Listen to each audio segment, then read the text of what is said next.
हिंदू पंथ कुरीतियों और छुआछूत से तंग आकर 1956 में बाबा ने बौद्ध धर्म को अपना लिया था। हालांकि उनका जन्म एक हिंदू परिवार में हुआ था जो महार जाति से संबंध रखता था। उस समय महार जाति को एक अछूत जाति माना जाता था, जिसके वजह से बाबा को बचपन से ही छुआछूत का सामना करना पड़ा और उनके साथ ये काफी लंबे समय तक चलती गई। बाबा अम्बेडकर एक बहुत ही प्रतिभाशाली छात्र थे। उन्होंने एक ही साथ कोलंबिया यूनिवर्सिटी और लंदन स्कूल ऑफ इकोनॉमिक्स से अर्थशास्त्र में डॉक्टर की उपाधि प्राप्त की थी और बाद में अर्थशास्त्र में शोधकर्ता भी रहे। आगे चल के उन्होंने वकालत भी की और बाद में अपनों की सेवा में एक लंबे समय तक लगे रहे। देश की आज़ादी में उन्होंने खूब जोर शोर से प्रचार भी किया। उनकी याद में भारतीय विरासत संस्कृति में कई स्मारक शामिल हैं जो एक अतुल्य है। उनके जीवन से संबंधित कुछ ऐसी रोचक घटना के बारे में जिक्र करने जा रहा हूँ जिसे आपको जरूर जाननी चाहिए। बाबा अम्बेडकर का जन्म 14 अप्रैल 1891 को ब्रिटिश भारत के समय भारत के मध्य प्रांत में हुआ था, जो अभी मध्य प्रदेश में शामिल है। अपनी जाति के कारण बाबा को बचपन से ही काफ़ी दिक्कतों का सामना करना पड़ा, जिसके स्वरूप इनका परिवार 7 नवंबर 1906 को बॉम्बे शिफ्ट हो गया। कहते हैं बाबा की शादी 15 वर्ष की आयु में ही करा दी गई थी। उनकी होने वाली धर्मपत्नी का नाम रामाबाई था, जिनका उम्र महज 9 वर्ष था। उन दिनों भारत में बाल विवाह का काफ़ी प्रचलन था।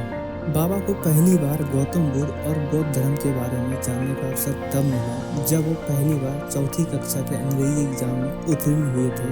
उस समय एक अछूत के लिए ये बहुत ही असामान्य बात थी और इसी खुशी में उनके परिवार के एक मित्र लेखक दादा कुलशेखर द्वारा इनको एक किताब भेंट की गई जो गौतम बुद्ध के जीवन पर आधारित थी। बाबा गौतम बुद्ध की जीवनी से काफ़ी प्रभावित हुए।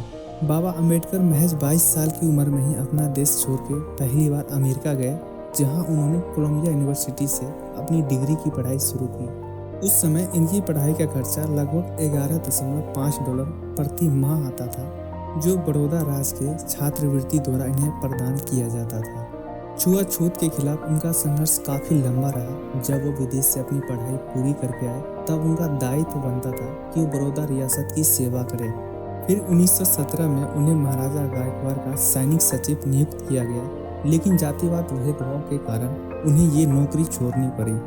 इसका जिक्र उन्होंने अपनी आत्मकथा वेटिंग फॉर अ वीजा में वर्णित किए हैं। इसके बाद वो अपनी और अपने परिवार की जीविका के लिए हर तरह की नौकरी किए, पर छुआछूत की वजह से वो विफल रहे। फिर उन्होंने मुंबई के सीडेनियम कॉलेज में बतौर अर्थशास्त्र के प्रोफेसर के पद पर नियुक्त किए गए। इसमें उनको कामयाबी मिली, छात्रों के साथ वो सफल रहे, लेकिन उनके साथी प्रोफेसर उनके साथ बर्तन यहाँ तक कि पानी का एक गिलास भी साझा करने को विरोध किया।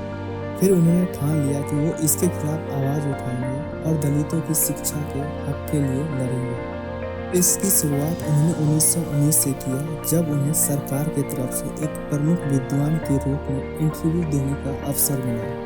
यहाँ पर उन्होंने पहली बार आरक्षण शब्द का इस्तेमाल किया था और उसकी मांग रखी थी। बॉम्बे हाई कोर्ट में प्रैक्टिस करते समय वो अछूतों की शिक्षा को बढ़ावा देने और उन्हें ऊपर उठाने में प्रयास किया और वो एक संगठित प्रयास में जुड़ गए।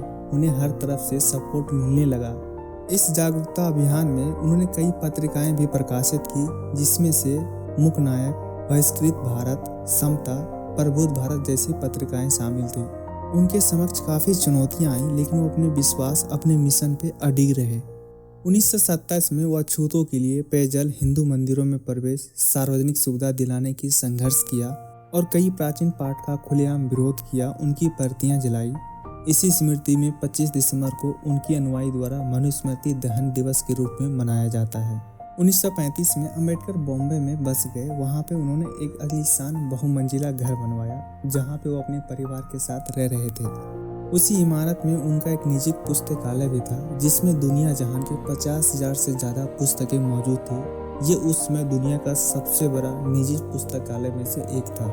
फिर उसी साल इनकी पत्नी रामाबाई का एक लंबी बीमारी के कारण निधन हो जाता है।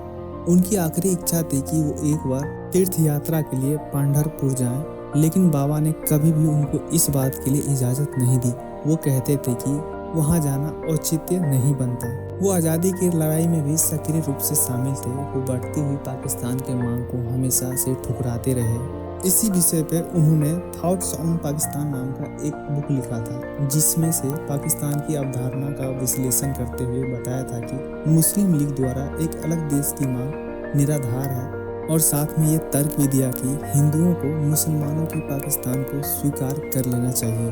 13 अक्टूबर 1935 को उन्होंने नासिक के एक सम्मेलन में बोलते हुए कहा कि हालांकि मैं एक अछूत हिंदू के रूप में पैदा हुआ हूँ, लेकिन मैं एक हिंदू के रूप में कभी नहीं मरूंगा। और अपने जीवन के आखिरी वक्त से पहले उन्होंने बौद्ध धर्म को अपना लिया। इस बीच 21 वर्ष तक वो दुनिया के सारे धर्मों के अध्ययन करते रहे और वो बौद्ध धर्म को काफ़ी पसंद करने लगे थे।